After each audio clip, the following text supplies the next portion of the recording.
जी अस्सलाम वालेकुम नाजरीन, जी टीवी पॉडकास्ट में आज हमारे साथ एक अहम तरीन शख्सियत मौजूद है। इमरान खान साहब के केसेस हों, जेल में मुलाकात हो या इमरान खान साहब की तमाम केसेस में जितनी भी रहनुमाई होती है, वकला के साथ मामलात होते हैं या अदालतों में पेशियाँ होती हैं, नईम हैदर पंजुता साहब हर जगह हमें नज़र आते हैं। अस्सलाम वालेकुम सर। वालेकुम अस्सलाम। कैसे हैं सर आप? ठीक ठाक हैं? वेलकम सर हमारे शो में। आज की केस के हवाले से क्या कहेंगे? जज साहब आज फिर छुट्टी पर थे, कल अदालत आए हैं, रिमांड दिया है, आज फिर से छुट्टी है। देखें, बात ये है कि पहले तो ये जो नोटिफिकेशन किया गया ये बिल्कुल इलीगल था, जिसको हमने इस्लामाबाद हाई कोर्ट के अंदर भी चैलेंज किया हुआ है। दूसरी गुजारिश ये है कि इस नोटिफिकेशन के अंदर ये भी कहा जा सकता था कि अगर ये जज साहब छुट्टी पर नहीं होंगे तो उनके एज ए ड्यूटी जज उनके मुतबादल कोई ना कोई जज बैठे होंगे। ये जानबूझकर ऐसा नोटिफिकेशन किया गया। वफाकी हुकूमत ये इख्तियार ही नहीं रखती कि वो यहाँ से अदालत उठाकर अटक जेल लेकर चली जाए, तो उन्होंने जो वो नोटिफिकेशन किया वो भी गलत था, इख्तियारात का तजावज़ है। और आज जज साहब फिर छुट्टी पर हैं। हमने देखा कि कल जज साहब आए हैं, परवेज़ इलाही साहब को उन्होंने रिमांड दिया और उसके बाद आज फिर हम पेश हुए हैं तो फिर पता चला है नहीं है जी।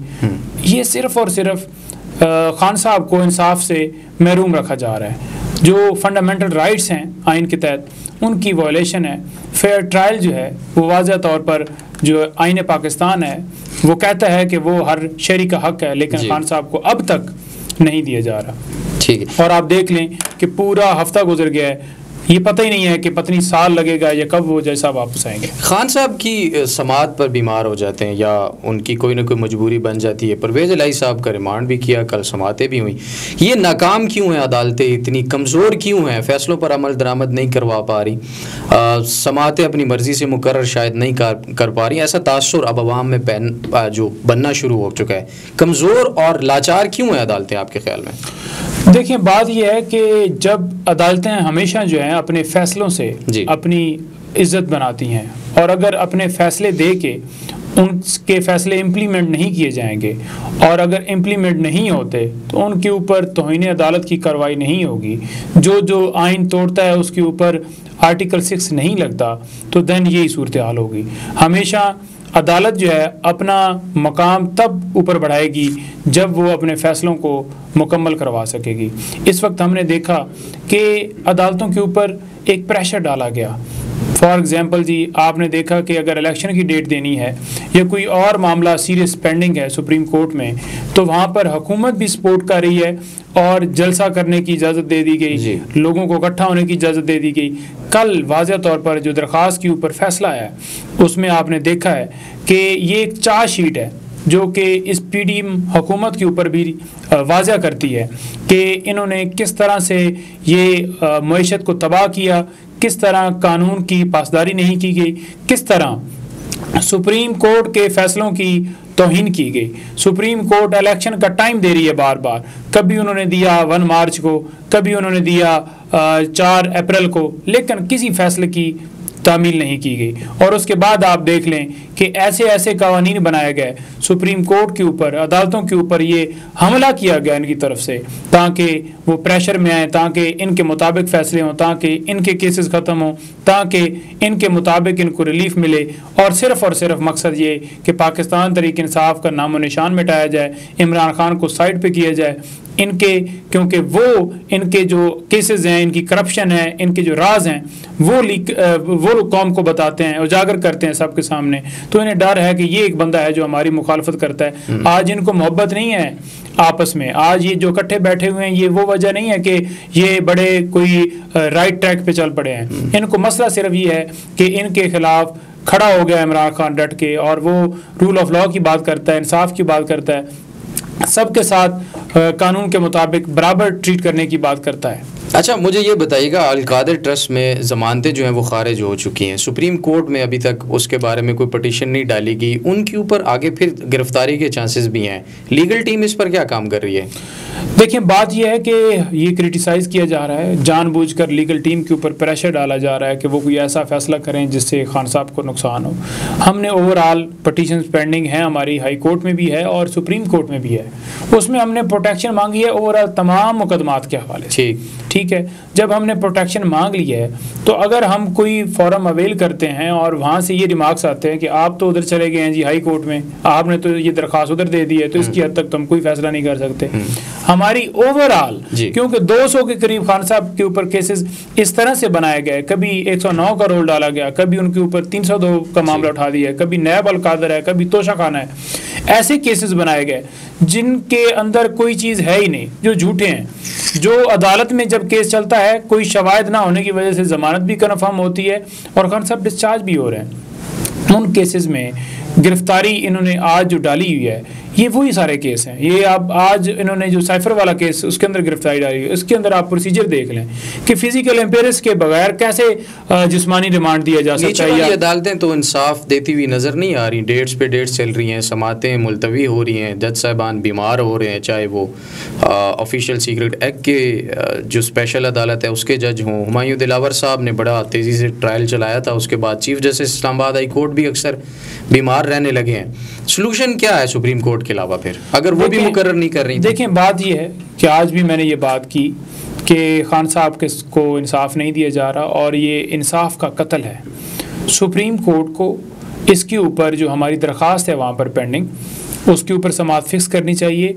जैसे 9 मई को गिरफ्तारी गैर कानूनी गैर आनी डिक्लेयर हुई थी, सेम वही पोजीशन है जी।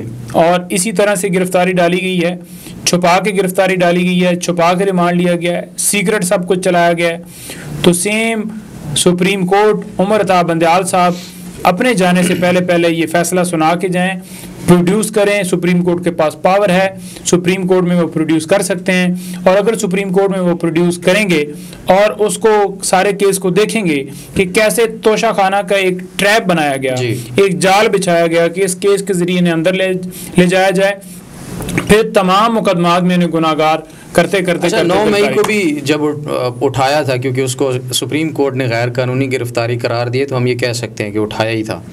बिल्कुल बिल्कुल जी जी। गिरफ्तारी तो देखे ना वो होती है जिसमें आपने उसको वारंट दिखाना होता है। मैं साथ मौजूद था जी, बिल्कुल। मतलब मुझे झूठ बोलने की, मैं भी आपके साथ मौजूद था, मार खाते खाते हम बचे वहाँ पे, आप बचे और हमने खाई है जी, अंदर मौजूद थे और ये शीशे तोड़ के जिस तरह आए जी, और इन्होंने खान को जिस तरह से गिरफ्तार किया बगैर वारंट दिखाए, बगैर कोई FIR या कोई चीज दिखाए, कोई पता ही नहीं है, छुपा के इन्होंने इंक्वायरी को इन्वेस्टिगेशन में तब्दील कर दिया है। इंक्वायरी चल रही थी, खान साहब जवाब दे रहे थे, लीगल प्रोसेस फॉलो कर रहे थे। आज देख लें नैब के अंदर भी अमेंडमेंट जो की गई हैं इसी वजह से की गई हैं कि ये जो जाल बिछाया जाए, खान साहब की हद तक गिरफ्तारी जो है वो इस तरह से डाली जाए और नैब को इख्तियारात दिए जाएं ताकि किसी टाइम भी उठा के और किसी को भी अंदर डाल के और अपने केसेस सारे ख़त्म करवा ली जाएं। एक सवाल हर ज़ुबान पर है, खान साहब बाहर कब आएंगे? मुख्तलिफ वकला मुख्तलिफ टाइम और अंदाजे बता रहे हैं। कानून की नज़र से सही तौर पर देखा जाए तो फेयर आप क्या बताएंगे लोगों को कि यार तब तक आ जाएंगे, या ये चीज़ सबसे बड़ी रुकावट है, इसके बगैर नहीं आ सकते बाहर? मैं समझता हूँ कि अगर सोमवार को या मंगल को हमारी दरख्वास्त सुप्रीम कोर्ट फिक्स कर लेती है जी, और उसके ऊपर ये सारे मामले कानून के मुताबिक देखे जाते हैं जी, तो खान साहब फौरन बाहर आ जाएंगे सुप्रीम कोर्ट। और दूसरा जी, जो इनका प्लान लग रहा है, जो ये चाह रहे हैं, वो ये चाह रहे हैं कि ये एक मुकदमे से निकलें। जैसे कि आपको पता शहरियार अफरीदी को 14 दफा गिरफ्तार किया गया, बिल्कुल 7 दफा 3 MPO के तहत। इसके साथ साथ शानदाना गुलजार ले लें, इसके साथ साथ दूसरे जितने लोग हैं जेल के अंदर मौजूद हैं, ऊपर नई दफात लगाई जा रही है। ऐसे ही है, पहली दफात वो साबित कर नहीं पाए आप, उनके हवाले से आपको एविडेंस दे नहीं पाए कि इन्होंने कहा हो कि, हालांकि यस्मीन राशिदा साहबा वो वाज़ेह तौर पर कह रही हैं कि कोई भी अंदर ना जाए कोर कमांडर हाउस में, आप पुरअमन एहतजाज है वो आप करें, उन्होंने ये बात की। उनको कोई पता नहीं है किसी को कि उनका क्या कसूर है। तो ये अगर कानूनी प्रोसेस फॉलो करेंगे तो देन तो पहली गिरफ्तारी खान साहब की मुमकिन नहीं थी, क्योंकि ये गैर कानूनी सारी वारदातें डाल रहे हैं। अच्छा, इसमें फिर आप अदालतों को कसूरवार समझते हैं या नाकाम समझते हैं कि वो अमल दरामद तो नहीं करवा पा रही? फिर से बात वहीं पर आ जाती है कि कमज़ोर हैं अदालतें। देखिए, अदालतों को स्टैंड लेना पड़ेगा। अगर जिस मुल्क के अंदर रूल ऑफ लॉ नहीं होगा, जो कि खान साहब की का मिशन ही जो उन्होंने तहरीक चलाई थी, वो तहरीक ये थी कि इंसाफ कायम होना चाहिए, तहरीक इंसाफ नाम ही इसका रखा था। और अगर अदालतें स्टैंड नहीं लेंगी देन यही होगा कि मुल्क के अंदर किसी जज साहब जो हैं वो खुद इंसाफ के लिए अदालत के सामने खड़े होंगे और उनको इंसाफ नहीं मिलेगा, कोई जर्नैल सामने खड़ा होगा और उसको इंसाफ नहीं मिलेगा, कोई किसी इदारे का और सरबराह खड़ा होगा उसको इंसाफ। देखें, इस वक्त एक्स प्राइम मिनिस्टर को जब इंसाफ नहीं मिल रहा तो आप लगा लें कि आप हों या मैं हूँ, हम क्या उम्मीद कर सकते हैं? ये गरीब अवाम, हर रोज़ इनके ऊपर FIR दर्ज होती हैं, हर रोज़ इनको जो है वो पुलिस वाले जो हैं वो उनसे रिश्वत लेते हैं, हर रोज़ इनके ऊपर बेगुनाह पर्चे किए जाते हैं, हर रोज़ इनके जो गांव के देहातों के जो उनके वडेरे होते हैं वो उनके ऊपर FIR दर्ज करके अपने हक में वोट बना रहे होते हैं। बिल्कुल कोई भी नहीं है सुनने वाला। हर चीज़ सिर्फ अदलिया से एक उम्मीद है कि अदलिया जिस टाइम स्टैंड ले लेगी उस टाइम सारे मामला जो हैं ठीक हो जाएंगे, और स्टैंड लेना पड़ेगा। कुछ जज जो हैं बहुत ज़्यादा ज़बरदस्त तरीके से उन्होंने आपने देखा कि पिछले दिनों ऑर्डर पास किए हैं। ओवरऑल हम पूरी जुडिशरी को क्रिटिसाइज नहीं कर रहे, 2, 4 या 5, 10 अगर जजेस हैं बेशक उनकी वजह से दूसरा जो है वो मुल्क के अंदर ये पोजीशन है, और वो जो इदारे हैं उनको वो आज़ाद करते हैं या उनको ये समझ लें कि सपोर्ट मिलती है, तो तब वो जो एक्शन जो है वो मजीद शुरू करते हैं। अगर उनको आगे से सबक मिल जाता। जी बिल्कुल, आपने ये बात बड़ी दुरुस्त की। हमने देखा कि जस्टिस वकास साहब हों, जस्टिस अमजद रफ़ीक साहब हों लाहौर हाई कोर्ट के, जस्टिस बाबा सत्तार इस्लामाबाद हाई कोर्ट से हों, इन्होंने तौहीन अदालत तक जो है वो SSP साहब हो जाए, DC इस्लामाबाद हो जाए, उनके ऊपर लगाई है। तो अदालतें अगर स्टैंड लेंगी तो वाकई कानून की जो अमल दरामद है उसके ऊपर शुरू होगा। 11 सितंबर को खान साहब को ज़मानत मिलते हुई देख रहे हैं आप? मुझे तो मामला हाई कोर्ट जाता हुआ नज़र आ रहा है। देखिए, मैंने पहले भी गुजारिश ये की है कि जो साइफर केस है वो है क्या। साइफर के अंदर पहले ये बात की गई कि साइफर आया ही नहीं जी, और आज देख लें कि ये वो सारा जो मौक़िफ़ था उसकी तरदीद हो गई है। आज ये कहा जा रहा है कि साइफर था, उसको चुराया गया, उसको शेयर किया गया। सर ये तो जो कोड्स थे जी, जो कोड्स थे वो तो शेयर नहीं हुए। अब जो उसका खुलासा है उसको भी कानूनी तरीके से उसका खुलासा किया गया और वो कौम को बताया गया कि ये है, धमकी मिली और उस तरीके से वो रजीम चेंज ऑपरेशन करके हमारी हुकूमत गिरा देगी।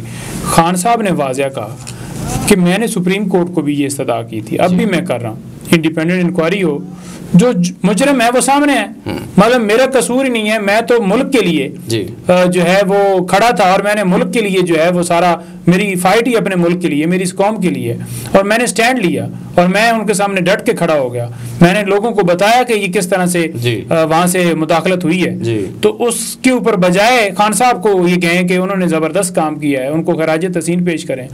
एक ऐसा केस बना दिया गया कि अब पता नहीं FIA को उसका इख्तियार है भी कि नहीं, ये भी तो डिसाइड करना है ना कि अगर साइफर के हवाले से कोई ऑफिशियल सीक्रेट एक्ट का कोई मुकदमा दर्ज होगा तो वो साइफर FIA दर्ज करेगी। नहीं, लेकिन अदालतें आपकी सुन नहीं रही। इंसाफ तो तब आपको मिलेगा जब अदालतें सुनेंगी। मेरा सवाल यही था कि 11 सितंबर को केस लगेगा तो ज़मानत मिलेगी या नहीं? अब दायरा इख्तियार में जाएंगे तो ये मामला तो फिर मुलतवी हो जाएगा कि दायरा इख्तियार जब देखें, बात यह है कि हम वहाँ पे आर्गूमेंट्स करेंगे मेरिट के ऊपर। आर्गूमेंट्स ये होंगे कि क्या हमारी गलती है या नहीं, तो वो सामने डिसाइड हो जाएगी। दूसरे नंबर पर क्या कोई सबूत उनके पास है कि उन्होंने चोरी किया है? खान साहब ने जो साइफर का कहते हैं, साइफर तो खुद वो कहते हैं FIA वाले कि वो पड़ा हुआ है फॉरेन ऑफिस में। जब वो खुद कहते हैं फॉरेन ऑफिस में पड़ा हुआ है तो फिर चोरी क्या चीज़ हुई है? बिल्कुल चोरी फिर ये कहते हैं कॉपी हुई है, तो कॉपी क्या PM खुद चुरा के घर ले जाएगा या मिनट्स ऑफ मीटिंग या वो चीज़ें? वहाँ पर स्टाफ है, वहाँ पर अमला बैठा हुआ है जो कि इसको जो है वो केयर टेकिंग करता है पूरे PM ऑफिस की, जो भी डॉक्यूमेंट्स होते हैं। यही खान साहब का भी जो जवाब था FIA के अंदर भी था, और जब मैंने अंदर पूछा जेल के अंदर भी उन्होंने यही बात की। 9 मई के हवाले से JIT ने गुनहगार करार दे दिया खान साहब को, खान साहब के रिश्तेदारों को, पार्टी के और काफ़ी सारे लोगों को। इसका फ्यूचर क्या देख रहे हैं? ये एक नया साइफर केस बनाने की कोशिश कर रहे हैं, ATC में लेके जाएंगे दोबारा से जेल में? देखिए, बात ये है कि खान साहब के साथ लीगल टीम पेश हुई, मैं साथ था मौजूद, और हमारी को तकरीबन 1.5 घंटे के करीब वहाँ पर वो खान साहब से सवालात जवाबात करते रहे। और खान साहब ने कहा, जब वो सवाल करते थे तो हर सवाल का जवाब देते थे खान साहब कि कोई आइन के अंदर ऐसी जगह बताएं जहाँ पर पीसफुल प्रोटेस्ट नहीं किया जाता। अगर पुलिस मुझे गैर कानूनी तौर पर गिरफ्तार करेगी, अगवा करेगी, तो दैन लोग तो उसके ऊपर एहतजाज करेंगे, और अगर वो किसी थाने के सामने आके एहतजाज करते हैं तो क्या गलत है? तोड़ फोड़ के हवाले से उन्होंने वाज़े तौर पर कहा कि किसी को मैंने कहा हो कि आप किसी बिल्डिंग को नुकसान पहुंचाएं, किसी थाने को आग लगाएं, वो आप वीडियो लेके आएँ, वो एविडेंस लेके आएँ। जब मैंने देखा तो पूरी JIT थी, वो किश्वर जो इमरान किश्वर हैं, ये क्या नाम है उनका, जो वहाँ पर हेड कर रहे हैं, उन समेत सारे बिल्कुल नर्वस हो गए। और वहाँ पर उनके चेहरे देखने वाले थे कि कोई उनके पास जवाब नहीं था। जब जवाब नहीं था तो खान साहब ने कहा कि मुझे पता है आप लोगों के ऊपर प्रेशर है, लेकिन आप ये देखें कि क्या वाकई ऐसा वकूआ हुआ है। और ये बात उन्होंने चला दी कि खान साहब ने धमकी दी है और हमारे ऊपर हमें ये कहा है कि मैं तुम्हें आपको देख लूँगा। खान साहब ने ये कहा कि जब मेरी हुकूमत आएगी हम रिफॉर्म भी लेके आएंगे, ये जो सारी चीज़ें हो रही हैं, इदारे हमारे आज़ाद होने चाहिए, ऐसा मुमकिन नहीं होगा। ठीक है जी, ऐसा जो प्रेशर आज आप देख रहे हैं वो हम उसको रिलीज़ करेंगे। JIT ने कोई ऐसा सबूत नहीं दिया खान साहब को। आज अगर गुनाहगार वो करती है तो JIT रिपोर्ट तो गुनाहगारी की देगी, क्योंकि मुकदमा बनाने वाले वो हैं, ये सबूत हैं जिसकी वजह से गुनाहगार करार दिया। वो फाइल भी देखेंगे, मुकदमा बनाने वाले वो हैं, केस बनाने वाले वो हैं, सारा उसके ऊपर सबकी एविडेंस लेने वाले वो हैं जी। और एविडेंस लेने वाला जो है, जो मुकदमा बनाने वाला है, वो हमें क्यों कहेगा कि आप बेगुनाह हैं? और जिसके अंडर वो हैं, जिन्होंने मुकदमे बनाए हैं, ठीक है, तो उन्होंने उनको फॉलो करना है। लेकिन फैसला तो अदालत करेगी कि क्या उनका रोल है या नहीं। और खान साहब का इसके ऊपर क्या बयान था? खान साहब ने ये कहा कि वहाँ पर जो कैमरे लगे हुए थे, किसने उतारे वो कैमरे? मैं जुडिशल कम्प्लेक्स में पेश हुआ हूँ, किसने उतारे वो कैमरे? बिल्कुल। मैं 9 मई को जब मुझे गिरफ्तार किया गया, हाई कोर्ट से कैमरे किसने चोरी किए? तमाम मामले के ऊपर इंक्वायरी करे सुप्रीम कोर्ट, और जो चोर हैं, जो इसके अंदर जिनका जो मुजरम है, उनको सजा मिले। ठीक है। अच्छा, मुझे ये बताइएगा, जेल के अंदर भी मुलाकात बड़ी डिटेल हुई है। हालिया मुलाकात में खान साहब का स्पिरिट कैसा था? और ये भी साथ बताएं कि डील की खबरें हो रही हैं, खान साहब से मुलाकातों की खबरें हो रही हैं जेल में, अफवाहें हैं या कोई मामलात चल रहे हैं डील के, या कोई मामलात सेटल हो रहे हैं? देखिए, इस हवाले से हमेशा खान साहब ये कहते हैं, जब भी उनसे मिला उनका मोराल बहुत बुलंद होता था, और खान साहब का जो वाज़ेह पैगाम था जी कि डील के हवाले से जो खबरें चल रही हैं या उनके घर वालों के हवाले से, ये बात बकाया तौर पर डिस्कस की गई। मैंने खुशा बीबी की जो मुलाकातों की बातें हो रही हैं जी, हाँ जी, और ये बात मैं खान साहब के साथ न्यूज़ सवालनामा बना के ले गया। मैंने कहा जी ये मुझे बताएं सवाल, जिसके अंदर ये सवाल भी मैंने चला। ठीक है। उन्हें पता ही नहीं था कि ये खबर चल रही है। मैंने कहा जी खबर ये चल रही है कि आपने कोई डील की है, आपसे कोई मिलने आया है, आप बाहर जाना चाहते हैं, आप माफ़ी मांग रहे हैं, इधर कोई कैमरा लगा हुआ है, कोई एक मौलाना साहब हैं वो कह रहे हैं कि हमने देखा है कि उस कैमरे के ज़रिए किस तरह से ये भीख मांग रहा है कि मुझे निकालो।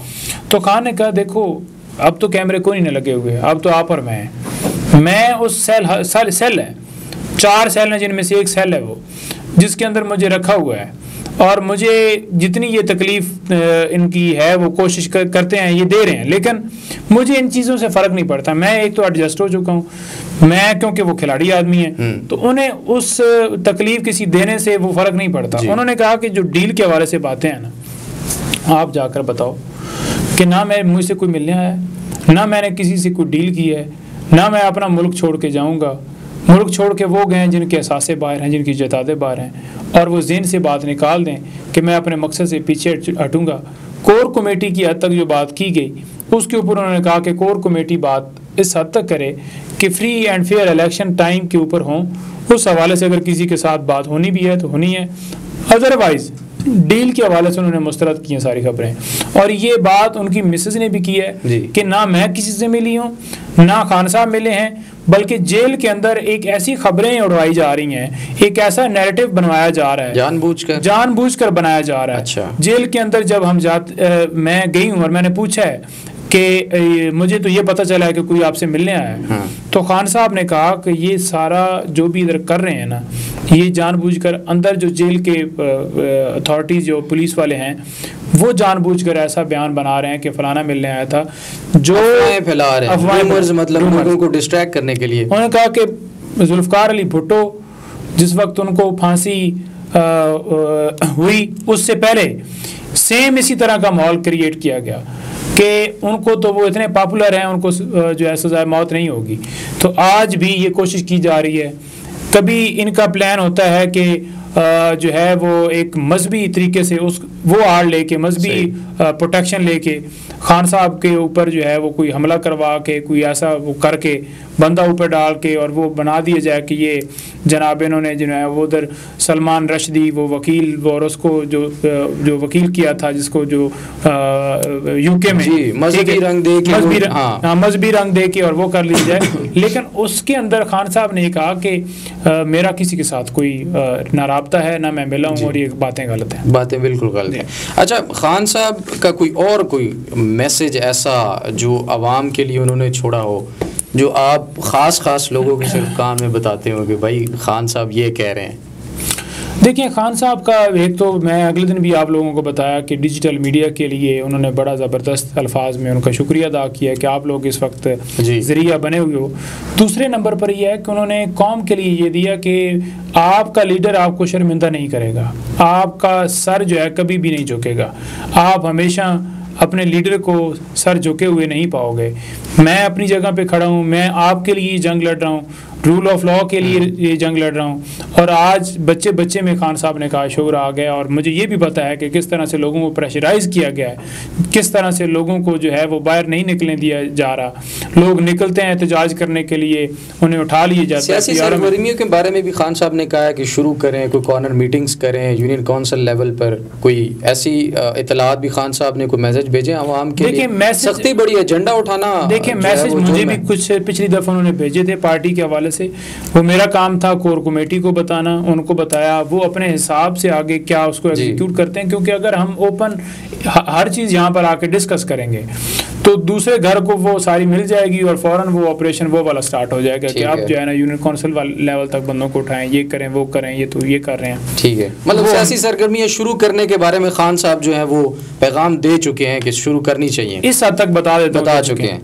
ठीक है, बहुत शुक्रिया। हमारे साथ मौजूद थे नईम हैदर पंजोता साहब, इमरान खान साहब के लॉयर हैं और तमाम तर तफसीलात अभी तक की केसेस की उन्होंने डिस्कस की, सियासी मामलात और सियासी हालात भी उन्होंने बताए। खान साहब की तमाम तर जितनी भी मुलाकातों के बारे में अफवाहें हैं वो भी उन्होंने बताया कि बिल्कुल गलत है। अपने मेज़बान कमर मेकन को इजाज़त दीजिए, अपना बहुत सारा ख्याल रखिए। अल्लाह हाफ़िज़।